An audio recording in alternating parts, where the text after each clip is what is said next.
Last video I posted my first ever experience on a Hypixel Skyblock, and I'm shocked to say that it has upwards of 50,000 views currently and 4,000 likes. And the comments, well, we'll get to them soon, but if you haven't watched the video already, I'll link it up at the top of the screen so you can go and get yourself up to date. And yes, this is now a series, thanks to over 1,000 of you telling me to make it into one, and the fact that I went from 300 or something subscribers one day to over 2,000 the next, probably more now, quite clearly says that you people really want a series. And talking about the comments though, like half of you said to use an efficiency enchanted golden shovel, head to an island past the barn and grind sand to easily get to mining 12 in like 10 minutes. And actually it was quite dumb of me not to realise that the tools don't have durability here, so I could just use my gold shovel and pickaxe to easily clear mining 12 and get to the dwarven mines. But hey, you learn something new all the time. Okay, so the advice. There were quite a lot of advice actually. I probably can't cram it all into this section of the video, but there were a few that stuck out. Many of you did point out, rightfully so, that Skyblock could be a grindy and addictive rabbit hole that would lead to nothing other than me having no life, and I should run away whilst I can, otherwise I'll be stuck in thousands of hours in this game. Some of the comments were a tad bit over the top. I say tad, but you can take it your own way. But I can't really say much, seeing as they seem to be people who had much more experience than me. But I will say that this series, my aim with it is to make it as fun and enjoyable for you and for me as I can, whilst keeping my roots experience intact. Obviously, I've come to realise that games like this will involve some sort of grind to progress, and I'm totally fine with that. But when it reaches a point where the grind becomes a bit too much, and the reward you get from it is pretty much pointless, that's kind of the point where I look for a different path or just stop altogether. But if I was ever to stop, literally all of you pointed out that the best fighting pet at least, in the game had the same name as mine. How amazing is that? Its name is literally the TheGoldenDragon pet. How weird is that?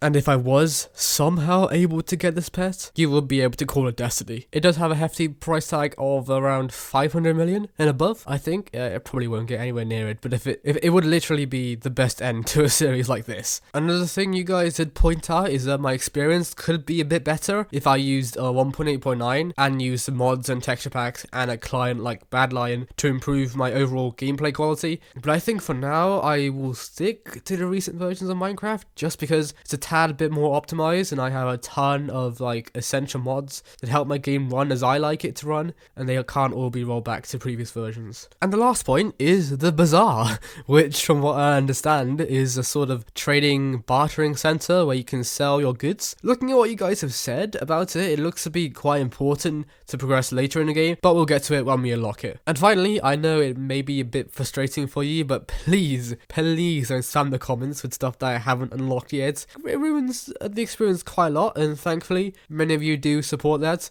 Any tips and tricks you can tell me about the game can come after I've discovered what you're going to be talking about, otherwise it's just a bit too confusing and it's probably a spoiler to what I probably could find out and understand myself. But the only exception is if it's something that helps me reach a goal that I already was working towards, like actively in the video. For example, the shovel trick everyone suggested was relevant to what I was aiming towards last video, and without it I probably would have wasted a lot more time. There were a lot more pieces of advice on things like the menu, NPCs, and possible next steps that were great. I must admit, I learned a lot reading from the comments, and also I gave up halfway through because they kept on coming in, so I just responded to the ones that came through my feed or my posts. Also, a quick heads up if you're still watching, thank you, first of all, and second of all, I was mostly a Redstone and SMP content creator before. I kind of want to keep those roots alive whilst heading on with Skyblock, because that's what you guys really want. And so as we progress through Skyblock, I can kind of fall back if things take a turn. Thankfully, there are a few people who have recognized the importance of the channel's roots, and as well as its potential future. Basically, there'll be a few Redstone and SMP content videos here and there, and maybe you'll enjoy them too. But don't worry, Skyblock isn't going anywhere, at least while me and you still enjoy it. Have an amazing new year, guys. Let's hope this community continues to thrive in 2023. Only time will tell, really, but while you wait for the next Skyblock video, which is coming very soon, by the way, don't worry, it will be coming soon. If you see this update video, maybe a few days after will be the next Skyblock video, or the next day, who knows? I wonder how far I am in progression right now. But anyway, whilst you wait, why not check out some Redstone, or rewatch the last video if you still haven't watched it, to get to scratch on my current journey so far, and I'll see you over there. Bye!